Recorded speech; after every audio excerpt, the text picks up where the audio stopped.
अयोध्या येथील प्रभू श्रीरामाच्या प्राणप्रतिष्ठापना समारंभाचे औचित्य साधत संपूर्ण भारतात प्रत्येक ठिकाणी विविध कार्यक्रमाचे धार्मिक आयोजन करण्यात आले होते।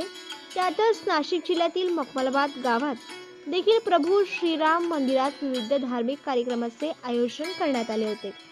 मखमलाबाद गावात प्रभू श्रीराम यांच्या रथाची मिरवणूक उंट, घोडे, ढोल ताशा, भजनगात संपूर्ण गावातून काढण्यात आली।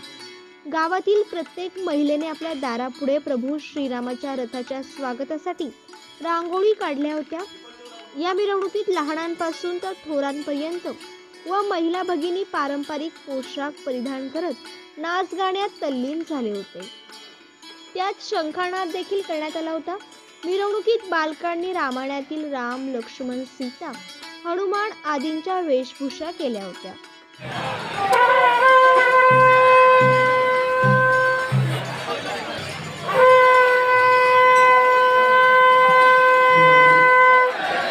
यावेळी जय श्रीरामाच्या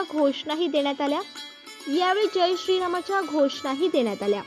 मखमलाबाद गाव हे संपूर्ण राममय झाले होते। त्यानंतर प्रभू श्रीराम मंदिरात प्रभू श्रीरामाची आरती करत महाप्रसाद वाटप करण्यात आला। संपूर्ण गावातील राम भक्तांनी प्रभू श्रीरामाचे दर्शन घेत महाप्रसादाचा लाभ घेतला।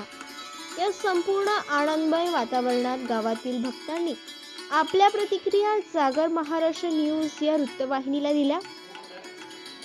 या कार्यक्रमासाठी समस्त मखमलाबाद ग्रामस्थ मोठ्या संख्येने उपस्थित होते।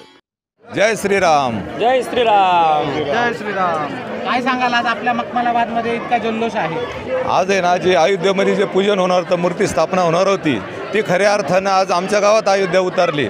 सगळे लहान थोर सगळे पुरुष येऊन बालकं आणि सगळ्यांनी, कोणी रथ असेल, उंट असेल, घोडे असेल, बग्गे असेल, सगळ्यांनी आनंद घेतला। कोणी लेझिम, ढोल, पताका आणि भजनी मंडळ असून सर्वांनी त्याचा आनंद घेतला। खऱ्या अर्थानं अयोध्या आज मखमलाबाद गावामध्ये आली। काय रूपरेषा होती आज आपल्या गावामध्ये पूर्ण कार्यक्रमाचं? सकाळी म्हणजे काल रामरक्षा पूजन झालं, विष्णू पूजन झालं, काल 7 जोड्या होत्या, आज 7 जोड्या होत्या।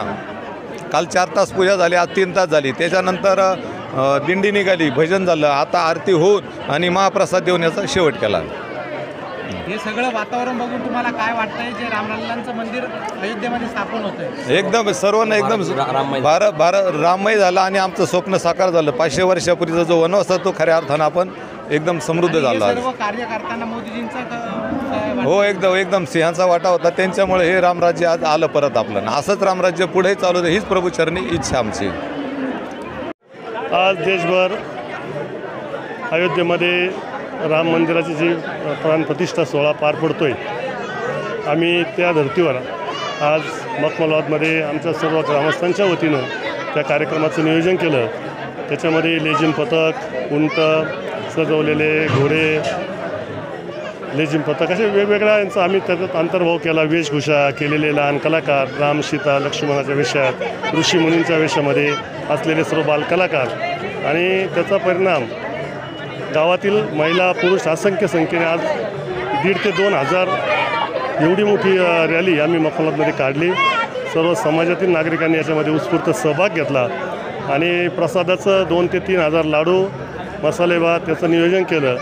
आज देशभर त्याचा जल्लोष साजरा होत असताना आम्ही त्या जल्लोषात सामील आहोत। नरेंद्र मोदी यांचं देशभर जे कौतुक होतं आहे त्याचे आम्ही साक्षीदार आहोत। आम्ही त्यांना या कामाबद्दल धन्यवाद देतो। आज आपण बघत आहोत की अयोध्यामध्ये प्रभू श्री रामचंद्रांच्या प्राणप्रतिष्ठेचा त्या ठिकाणी कार्यक्रम मोठ्या उत्साहामध्ये साजरा होत आहे। त्याच पद्धतीने संपूर्ण भारत देशामध्ये हा प्राणप्रतिष्ठेचा कार्यक्रम हा मोठ्या उत्साहामध्ये अनेक मंदिरांमध्ये होत आहे। त्याच पद्धतीने आमच्या मखमलाबाद गावामध्ये साक्षात अयोध्येचं जे राम मंदिर आहे त्या उत्साहामध्ये आज आमच्या मखमलाबाद गावामध्ये हा उत्साह मोठ्या प्रकारे, मोठ्या आनंदाने सर्व ग्रामस्थ, सर्व मायबाप जनता यांच्या उपस्थितीमध्ये, तसेच संपूर्ण पंचक्रोशीतील सर्व जे काही लोक आहेत, सर्व जे काही भाविक आहेत, यांच्या सर्व भाविकांच्या सर्व संप्रदायाच्या माध्यमातून हा कार्यक्रम मोठ्या उत्साहामध्ये या ठिकाणी पार पडलेला आहे। तरी मी यापुढेही प्रभू श्री रामलल्लांची जी काय प्राणप्रतिष्ठा सोहळा आपला अयोध्येत होत आहे. या प्राणप्रतिष्ठा सोहळ्याला मी सर्व भाविकांच्या वतीने शुभेच्छा देतो आणि थांबतो. धन्यवाद. सागर महाराष्ट्र न्यूजसाठी अविनाश शिरसाट.